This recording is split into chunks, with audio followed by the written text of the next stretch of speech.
Get out. You don't belong here. This area is for important guests only. Heather, the hotel manager, let her gaze sweep over the young black woman with a look of undisguised disapproval. Maya was stunned. Her chest tightened, and for a heart-stopping moment, the words didn't register. She had done nothing wrong. She was a guest, paying the same high price as anyone else. "I'm not going anywhere," Maya said, her voice firm and unwavering. "I am a guest here. I have every right to be in this lounge, and I will stay until I am ready to leave." Heather's eyes flashed with irritation. "If you don't leave," she said, her voice dropping to a low threat, "I'll have you removed." The injustice of it hung heavy in the air. Humiliated, Maya was forced to leave, but the manager had no idea that the young woman she had just ejected held one of the most significant connections in the entire city. It had all started with such promise. Maya Evans had stepped out of a cab onto the bustling city streets, adjusting the hem of her well-tailored suit. In her late 20s, she had already accomplished more than most people dream of in a lifetime. A rising sensation in the world of fashion, she was carving out her own space in a competitive industry. As she approached the towering luxury hotel that would be her home for the next few days, a thrill of anticipation ran through her. This wasn't just a relaxing stay. It was the weekend of a major business conference that could define the next stage of her career.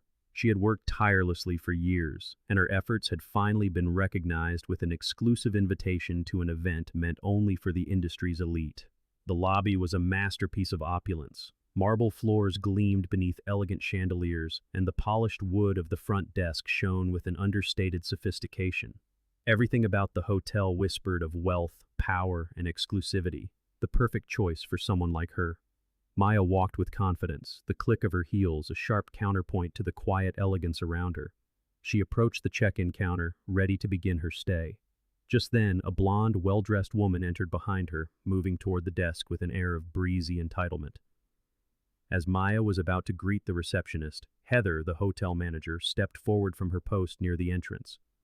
She was a woman of commanding presence, dressed in a sharp suit, her platinum hair perfectly styled. Without a second thought, she completely ignored Maya, turning instead to the blonde woman with a warm, practiced smile. "Allow me to assist you first, miss." Maya blinked, the shock of the moment reverberating through her. Was she hearing correctly? She was standing right there, yet she had been rendered invisible. The receptionist, who had been about to help Maya, faltered, but a single sharp look from Heather sent her scurrying to assist the other woman.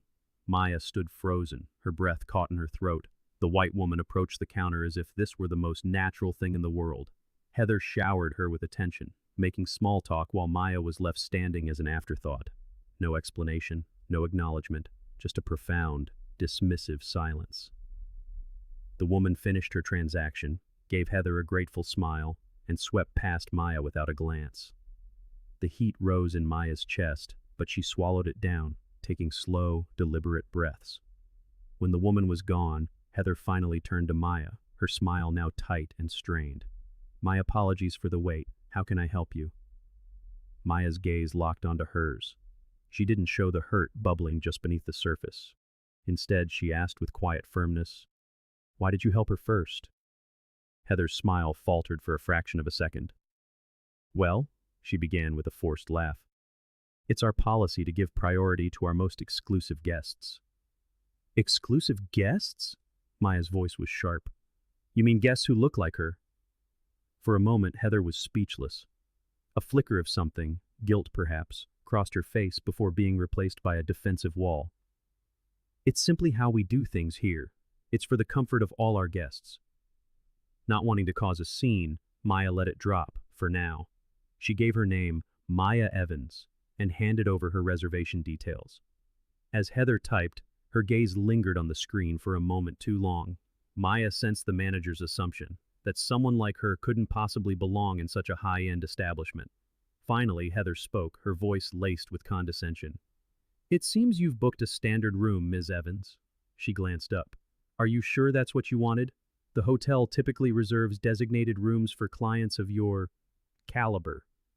The implication was as clear as it was insulting, but Maya, ever the professional, kept her composure. "I'm perfectly fine with the room I've booked, thank you." She took the key card, the manager's judgment hanging in the air between them. Determined not to let it ruin her focus, she headed for the elevator. After settling into her spacious room, Maya tried to shake off the encounter. She decided to head down to the hotel lounge to unwind. The space was beautiful, rich decor, plush armchairs, and large windows overlooking the city. She sank into a comfortable chair, closing her eyes to find her center. When she opened them, her gaze met Heather's from across the room. It was the same cold stare, a silent judgment that made her feel like an intruder. Heather began walking towards her, each step deliberate and menacing. The air grew thick with tension. "Excuse me, ma'am," Heather said, her voice dripping with false politeness. "This area is for our most important guests only. I'm afraid you can't just hang around here." Maya was taken aback. "I'm a guest here," she said, her voice steady despite the frustration building inside her. Heather's eyes narrowed. "This lounge is for our elite clientele. You'll need to return to your room or perhaps find somewhere else to wait." The words were a slap in the face. It wasn't about the lounge, it was about who Heather believed her to be. Maya's hands clenched into fists. She had worked too hard to be dismissed like this. She stood up, her gaze fixed on the manager. "I'm not going anywhere," she stated, her voice unwavering. "I am a paying guest. I have every right to be here, and I will stay until I'm ready to leave." "If you don't leave," Heather retorted, "I'll have to have you removed." Realizing that reason was useless, Maya turned and walked out of the lounge, her dignity intact. But as she stood in the hallway, reeling from the humiliation, she saw Heather striding towards her, a security officer in tow.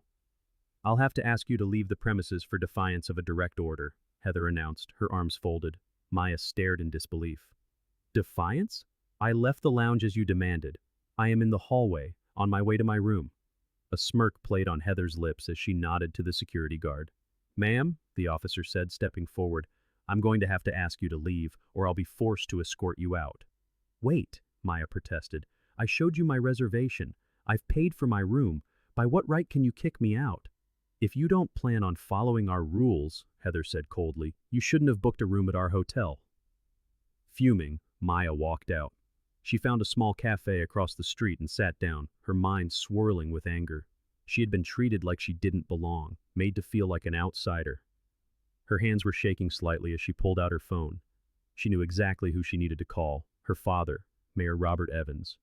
He answered on the second ring. "Maya, what's wrong?" Her voice faltered as she explained what had happened. "Dad, I've just been kicked out of my hotel. The manager, she told me I didn't fit in with their exclusive clientele." There was a tense pause on the line. Then her father's voice, now stern and resolute, came through. "Where are you? Stay right there. I'm coming to handle this myself." For the first time since the ordeal began, Maya felt a wave of empowerment. She was not alone in this fight. Minutes later, a black SUV pulled up to the hotel's entrance. Mayor Robert Evans stepped out, his presence immediately commanding attention. Tall and dignified, he was a force in the city. He walked to her side and placed a firm hand on her shoulder. "Let's go," he said. Together they walked back into the lobby. The atmosphere shifted instantly. Staff members who had been silent witnesses to her humiliation now stood at attention. Heather was still at the check-in desk, her earlier confidence gone. "Ms. Heather?" Mayor Evans' voice was calm, but it carried an undeniable weight of authority. "I need to speak with you, now."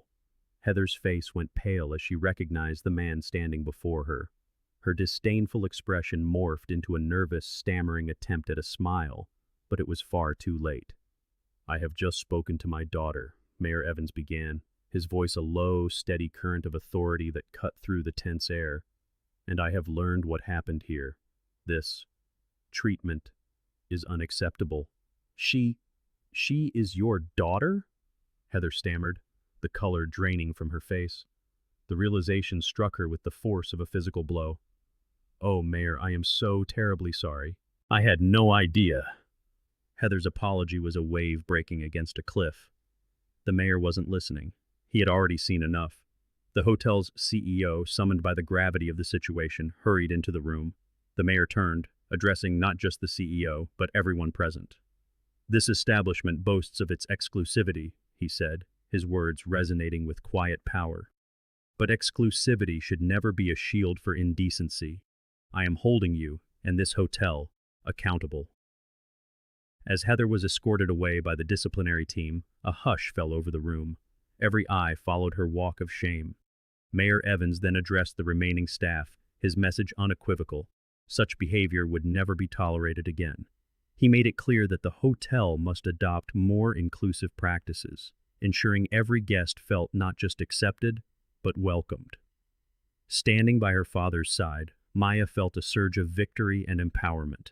The atmosphere began to shift, the tension dissolving into a sense of renewed purpose. As they left the hotel together, Maya reflected on the power of the moment. She had stood up for herself, and her father's swift, decisive action had ensured that her voice was heard. The next day, she received a call from Mr. Clark, one of the executives she was meant to meet at the conference. He praised her composure during the ordeal. "Miss Maya," he said, his tone warm with respect, "you are precisely the kind of person we want to work with. Now, the reason for my call: we are hosting another more exclusive business conference for a very select group, and we would be honored if you would join us. Given the circumstances of the first conference, and having seen the strength of your character, we wanted to offer you this opportunity, if you're willing to take it." A gasp of pure joy escaped Maya's lips, which she quickly stifled, her professional demeanor snapping back into place. "Yes," she said, her voice smooth despite the excitement thrumming through her. "I would be honored to attend. Thank you for this incredible opportunity." "Excellent. My assistant will have a platinum invitation couriered to you. It is for special guests only. All reservations have been handled. Any further details will be in the invite." The call ended. For a moment, Maya stood in stunned silence, before breaking into a dance of pure, unadulterated triumph around her room. This conference was the beginning of everything. Mr. Clark made a point of telling others how Maya had conducted herself, with grace under fire, never once leveraging her father's position. People were impressed. She wasn't one to flaunt her connections. Everything she had achieved was through diligence and hard work. Before the week was out, she signed a new business contract that would launch her career into the stratosphere. That evening, as everyone moved to the bar for a celebratory cocktail party, Maya felt overwhelmed with accomplishment. She had not only secured a career-defining contract, but had also forged powerful new connections. Meanwhile, after the hotel's disciplinary committee handed down its sanctions, a shaken Heather requested a private meeting with Maya. Her composure was shattered. Tears streamed down her face as she confessed a story poisoned at its root. She spoke of a childhood in a diverse community, of friendships that crossed all lines, and of the one influential voice that drowned all others out, her great aunt, Agnes. She taught me to be afraid," Heather whispered, "to see people who looked like you as a threat, a challenge to my place in the world. She poisoned my mind." As Heather shared her story, Maya listened intently, seeing the pain and regret in her eyes. She began to understand that Heather's actions were born not just of racism, but of a deep, twisted insecurity. Still, a seed of doubt remained. Was this a confession or a performance? Maya chose to accept the apology, not for Heather's sake, but for her own, recognizing that anger would only perpetuate the cycle of hate. Yet, deep down, something felt unsettlingly false. As news of the incident spread, the hotel faced a public backlash. Some praised Heather's apparent remorse, while others demanded her termination. The hotel's ownership was divided. Maya's family also faced criticism, with some accusing the mayor of being too lenient. Amid the rising tensions, an investigative journalist named Alex began sniffing around. He had a reputation for unearthing secrets, and the hotel's turmoil had piqued his interest. His investigation led him to the hotel's catacombs, a dusty, forgotten archive in the basement. There, tucked away and bound by a faded ribbon, was the hotel's buried soul. He untied the knot, and a cascade of history fell open. Newspaper clippings, brittle letters, and meeting minutes from the 1950s and 60s. The truth was stark and ugly.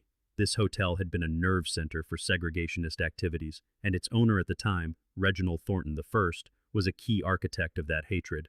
And then, a name in the secretary's notes made Alex's blood run cold: Agnes, Heather's great aunt. He dug deeper, searching for any connection to the present day. One name kept surfacing: Regina Thornton, the hotel's current CEO and Reginald's granddaughter. Alex's gut screamed that she was the key. He arranged a meeting, armed with his evidence. Regina was a poised, polished woman who greeted him with a warm smile that didn't reach her eyes. "Mr. Alex," she began, her voice dripping with southern charm, "what can I do for you?" He got straight to the point.